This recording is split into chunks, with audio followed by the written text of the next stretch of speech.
Selanjutnya ada rekening koran. Rekening koran ini kita dapat dari bank, yaitu hanya berupa transaksi yang berhubungan dengan kas saja. Karena kas yang kita dapat itu sudah kita transfer ke bank. Jadi, rekening koran ini hanya berisikan transaksi yang berhubungan dengan kas saja. Pada tanggal 1 bulan 12 2023 terdapat balance atau saldo awalnya berjumlah 142 juta. Pada tanggal 10 bulan 12 2023 terdapat penjualan tunai di kredit Rp7.546.000. Biasanya penjualan tunai pada perusahaan kita akan bertambah di debit. Tapi beda halnya di rekening koran ini. Di rekening koran ini akan bertambahnya di kredit. Dan begitu pula sebaliknya. Jadi, setiap hal yang menambah kas di bank itu letaknya di kredit, dan setiap hal yang mengurangi kas itu letaknya di debit pada bagian rekening koran. Selanjutnya, kita masuk ke adjustment journal atau jurnal penyesuaian. Jurnal penyesuaian ini adalah jurnal yang dibuat di akhir periode akuntansi untuk menyesuaikan saldo akun-akun tertentu agar mencerminkan kondisi sebenarnya sebelum penyesuaian laporan keuangan. Jurnal penyesuaian ini mencatat transaksi atau peristiwa yang belum dicatat dalam jurnal umum, seperti pendapatan yang belum diterima, beban yang belum dibayar, penyusutan aset, dan perubahan persediaan. Baiklah, langsung saja kita masuk ke soal. Di sini perusahaan menggunakan bukti memorial. Untuk BM1202, berdasarkan stock of name, saldo persediaan per 31 Desember 2023 adalah persediaan barang dagang sama dengan kartu persediaan. Persediaan supplies 4.900.000. Nah, persediaan supplies ini bisa kita lihat di trial balance tadi. Di trial balance, persediaan supplies kita atau store supplies-nya berjumlah Rp8.900.000. Maka kita harus mengurangi persediaan kita. Rp8.900.000 ini dikurang dengan Rp4.900.000. Dapat hasilnya Rp4 juta. Nah, kita bikin ke dalam adjustment journal.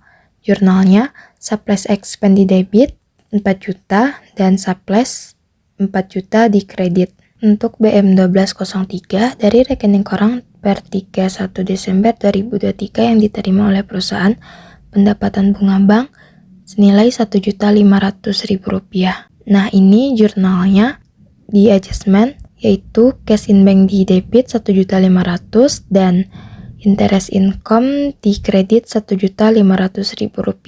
Selanjutnya ada beban administrasi bank senilai Rp200.000. Selanjutnya ada beban administrasi bank senilai Rp2 juta. Bisa kita catat di adjustment journal dengan akun bank service charge di debit 2 juta dan cash in banknya di kredit 2 juta.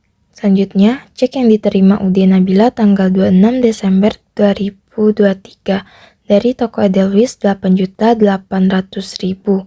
Ternyata tidak ada dananya. Nah, ini sama halnya dengan cek kosong, karena cek ini tidak ada dananya.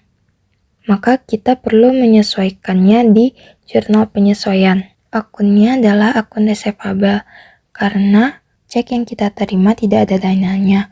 Maka akun receivable yang dikredit tadi kita jadikan menjadi debit lagi. Kita tambahkan di debit lagi sebesar Rp8.800.000. Dan cash in banknya di kredit Rp8.800.000. Untuk soal BM1205, prepaid rent beban sewa tahun 2023 adalah sebesar 1 juta. Maka akunnya adalah rent expense di debit 1 juta dan prepaid rent 1 juta di kredit. BM1206, penyusutan aktiva tetap berdasarkan kebijakan akuntansi perusahaan untuk bulan Desember 2023, equipment sebesar 5 juta. Akunnya, depreciation expense equipment di debit 5 juta, akumulasi depreciation equipment di kredit 5 juta. BM1207, biaya listrik, air, dan telepon bulan Desember 2023 akan dibayar pada bulan Januari 2023 sebesar Rp1.100.000. Untuk akunnya, electricity, water, and telephone expense di debit Rp1.100.000 dan di kreditnya accrued expense sebesar Rp1.100.000. Yang terakhir, PPN masukan sebesar Rp5.703.900 dan PPN keluaran sebesar Rp5.312.310. Untuk akunnya, karena PPN masukan lebih besar, maka kita menggunakan prepaid tax. Untuk akunnya sendiri, VAT out di debit Rp5.012.310 dan prepaid tax-nya di debit Rp391.590 dan VAT in-nya di kredit Rp5.703.900. Setelah itu, kita jumlahkan debit dan kreditnya dan pastikan debit dan kreditnya balance. Setelah itu, kita wajib melakukan pemostingan ke buku besar untuk mengetahui berapa sisa jumlah akun-akun yang sebenarnya. Dan kita harus mengisikan ref ini dengan kode-kode akun karena itu tandanya kita telah memosting ke buku besar. Siklus akuntansi berikutnya ada worksheet atau neraca lajur. Worksheet ini adalah lembar kerja untuk merangkum semua data penting mulai dari saldo awal, penyesuaian, hingga mengklasifikasikan akun ke dalam laporan laba rugi dan neraca. Worksheet ini memudahkan kita dalam pemeriksaan dan evaluasi transaksi, serta membantu dalam mengidentifikasi kesalahan pencatatan sebelum kita masuk ke laporan keuangan. Dan dengan menggunakan neraca lajur atau worksheet ini, kita dapat mengurangi risiko kesalahan pencatatan. Di worksheet ini ada kolom trial balance atau neraca saldo, adjustment, jurnal penyesuaian, after adjustment, neraca saldo setelah penyesuaian, income statement atau laba rugi, dan balance atau neraca. Mari kita mulai dari trial balance. Di trial balance ini, kita hanya menyalin dari trial balance tanggal 31 Desember 2023 tadi. Lalu ada adjustment atau penyesuaian. Kita harus memindahkannya atau mempostingnya satu persatu dari jurnal penyesuaian atau adjustment. Contohnya saja yang pertama di sini ada supplies expense. Jadi kita harus mencari akun supplies expense dan memindahkan nominalnya ke worksheet adjustment. Dalam memindahkannya kita harus teliti untuk meminimalisir kesalahan ketidakbalancean nanti. Di sini supplies expense terletak di debit 4 juta, maka kita pindahkan ke adjustment 4 jutanya di debit. Begitu juga dengan akun-akun seterusnya. Bagi akun-akun yang tidak ada di saldo ini, kemudian nanti kita akan menambahkannya di bawah. Seperti interest income ini. Sebelumnya kan di trial balance atau neraca saldo tidak ada interest income, maka kita tambahkan yang di bawah amount itu. Terus untuk akun bank service charge juga nggak ada, maka kita juga tambahkan di bawahnya. Terus ada bad expense dan prepaid tax. Lanjut ke after adjustment. Di after adjustment ini kita tinggal menyalin saja. Bila ada penyesuaian, maka kita akan sesuaikan dengan mengkurangnya atau menambahnya. Yang pertama ada petty cash sebesar 3 juta di debit. Karena tidak ada penyesuaiannya, maka kita langsung saja salin ke after adjustment 3 juta di debit. Yang kedua ada cash in bank sebesar Rp186.911.410. Karena ada penyesuaian yang di debit, maka kita tambahkan dari trial balance tadi ke 1.500.000 ini. Setelah kita tambahkan, ternyata di adjustment ada bagian kreditnya nih, cash in banknya. Maka kita kurangi dengan yang bagian kredit tersebut. Setelah kita tambahkan 1.500.000 ini dan mengurangnya dengan 10.800.000, maka dapat hasilnya Rp177.611.410. Begitupun seterusnya hingga akun terakhir. Jika ada penyesuaiannya, kita sesuaikan dulu jumlahnya. Jika tidak ada penyesuaiannya, kita tinggal salin saja. Selanjutnya kita masuk ke income statement atau laba rugi. Di income statement ini kita hanya mengisi untuk akun 4, 5, 8, dan 9. Untuk pendapatan kita ada di sales, terus interest income, dan free collected. Selebihnya itu termasuk beban. Jadi, kita hanya menyalin yang ada dari neraca saldo setelah penyesuaian tadi atau after adjustment. Selanjutnya kita masuk ke balance atau neraca. Di sini kode akun yang masuk ada kode 1, 2, dan 3. Untuk nominalnya kita tinggal menyalinnya dari after adjustment atau neraca saldo setelah penyesuaian. Kita tinggal menyalinnya saja, tidak perlu untuk mencari-cari lagi. Untuk amount income statement dan balance itu memang tidak balance ya teman-teman, karena nanti kita akan mengetahui laba atau ruginya perusahaan kita. Di sini kita mendapatkan laba sebesar Rp19.965.325. Karena di sini jumlah yang besar itu di bagian kredit sebesar Rp235.431.000. Atau di sini pendapatan kita lebih besar daripada beban kita. Dan jika beban lebih besar daripada pendapatan, maka itu perusahaannya mengalami kerugian. Setelah kita mengetahui laba atau ruginya, di situ baru kita bisa melihat balance atau tidaknya. Di sini balance untuk income sebesar Rp235.431.000 dan untuk balance di neraca sebesar Rp265.556.500. Kalau untuk laba, yang kolom kredit di income statement dengan kolom balance di yang debitnya itu kan kosong atau berjarak. Jika rugi, maka amount yang di bawahnya itu berdekatan. Contohnya income statement-nya terletak di kredit dan balance-nya terletak di debit. Maka itu mengalami kerugian. Di worksheet ini kita memang hanya tinggal menyalin saja.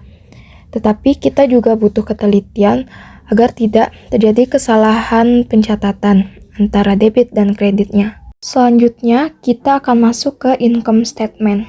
Income statement ini merupakan laporan laba rugi yang berisi atas pendapatan atau income dan cost of goods sold atau harga pokok penjualan dan expense atau beban.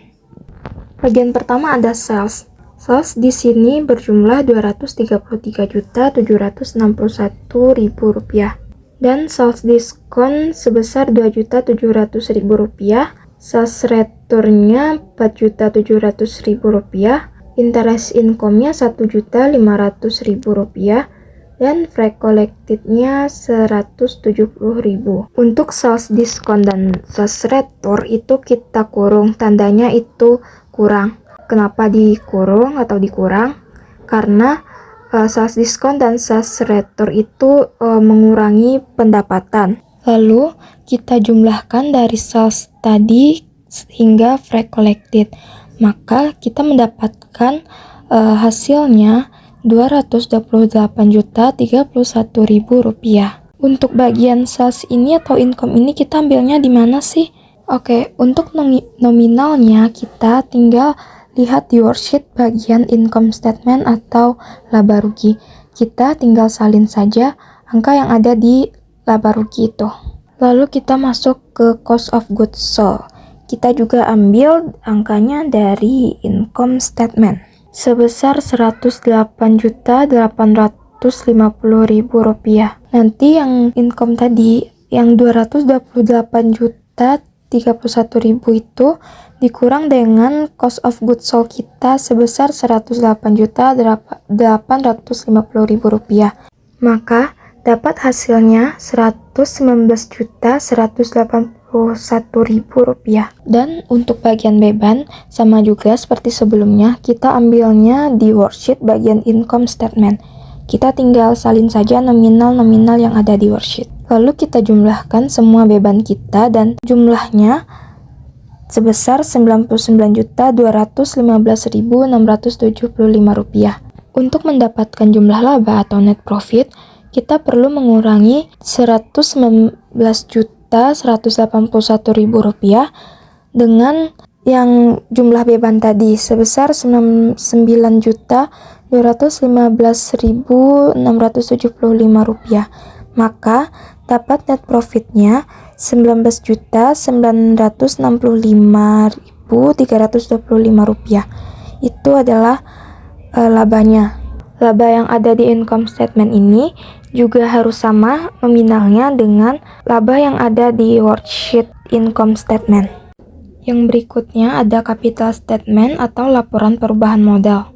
Yang pertama ada equity tanggal 1 Desember 2023. Ini merupakan modal awalnya sebesar Rp228.000.000. Lalu ada profitnya sebesar Rp19.655.325 dan drawing atau preview-nya berkurang sebesar Rp6.500.000. Hasil dari profit dikurang preview atau drawing tadi dapat hasilnya Rp13.465.325. Untuk mengetahui equity akhir atau modal akhir di periode Desember 2023 ini, maka kita akan menambahkan equity awal tadi Rp228.000.000 dengan Rp13.465.325. Maka equity di periode Desember 2023 ini berjumlah Rp241.465.325. Selanjutnya ada balance sheet atau neraca. Di balance sheet ini terdapat aset. Aset itu terbagi atas current asset dan fixed asset. Kemudian ada liability terbagi atas current liability. Dan yang terakhir ada equity. Untuk nominalnya kita tinggal melihat di worksheet dan tinggal menyalinnya saja.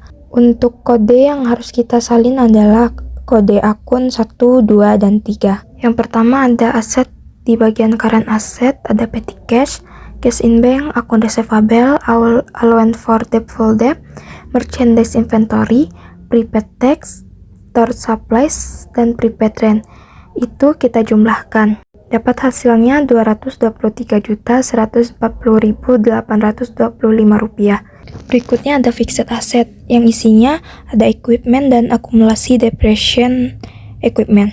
Karena akumulasi mengurangi, maka equipment tadi kita kurang dengan akumulasi. 35 juta dikurang dengan 13 juta. Maka hasilnya 22 juta Rp1.000. Jadi, current asset dan fixed asset ini kita jumlahkan. Rp223.140.825 ini ditambah dengan 22 juta Rp1.000. Maka jumlahnya atau net asetnya nanti berjumlah Rp245.140.825. Selanjutnya bagian B ada liability, terbagi atas current liability. Isinya ada akun payable dan accrued expense. Itu kita jumlahkan dapat hasilnya Rp3.675.500. Berikutnya ada equity pada tanggal 31 bulan 12 2023. Ini merupakan equity akhir periode. Jadi liability ini ditambahkan dengan equity 31 Desember 2023 ini. Jadi Rp245.140.825. Untuk hasilnya terlihat balance ya teman-teman. Kita masuk ke closing journal atau jurnal penutup. Jurnal penutup ini adalah jurnal yang digunakan di akhir periode akuntansi untuk menutup akun-akun sementara atau akun nominal seperti pendapatan, beban ikhtisar laba rugi, HPP, dan prive. Tujuan jurnal ini ditutup memastikan saldo akun-akun tersebut menjadi nol. Pertama ada sales, interest income, dan free collected. Untuk saldo normalnya ini terletak di kredit. Karena kita akan menolkan akun-akun tersebut, maka kita letakkan akun ini di debit. Begitu juga dengan sales discount, sales return, dan income summary yang saldo normalnya terletak di debit. Maka karena kita akan menolkannya, maka kita pindahkan ke kredit. Untuk akun summary ini adalah akun sementara yang digunakan untuk meringkas semua pendapatan dan biaya dalam periode akuntansi. Selanjutnya ada cost of goods sold yang biasanya saldo normalnya di debit, maka kita pindahkan ke kredit. Lalu ada beban-beban yang biasanya saldo normalnya di debit, karena kita nolkan maka kita pindahkan ke kredit. Selanjutnya juga ada equity di debit dan drawing di kredit atau prive-nya. Berikutnya juga ada income summary di debit dan equity-nya di kredit. Karena laba, kita letakkan nominal equity-nya di kredit. Kita juga harus memastikan dan harus balance antara debit dan kreditnya ya. Dan juga tidak lupa kita memostingnya ke buku besar. Ref ini diisi dengan kode akun yang telah diposting. Selanjutnya ada post closing trial balance atau neraca saldo setelah penutupan. Post closing trial balance ini adalah laporan keuangan yang dibuat setelah proses penutupan buku selesai di akhir periode akuntansi. Saldo-saldo yang ada di post closing trial balance ini sesuai dengan yang di buku besar. Tugas kita di sini hanya memostingnya saja. Mulai dari petty cash, cash in bank, akun receivable, allowance for doubtful debt, merchandise inventory, store supplies, prepaid rent, prepaid tax, equipment, akumulasi, depreciation, equipment, akun payable, accrued expense, dan equity. Jadi, neraca saldo ini merupakan sisa dari buku besar yang telah kita lakukan penutupan di jurnal penutup tadi. Untuk di post closing trial balance di UD Nabila ini, kita mendapatkan hasil akhirnya atau amonnya sebesar Rp259.056.500. Dan untuk post closing trial balance ini nanti kita akan gunakan di trial balance di periode berikutnya. Sekian pembahasan tentang siklus akuntansi. Semoga video ini bermanfaat.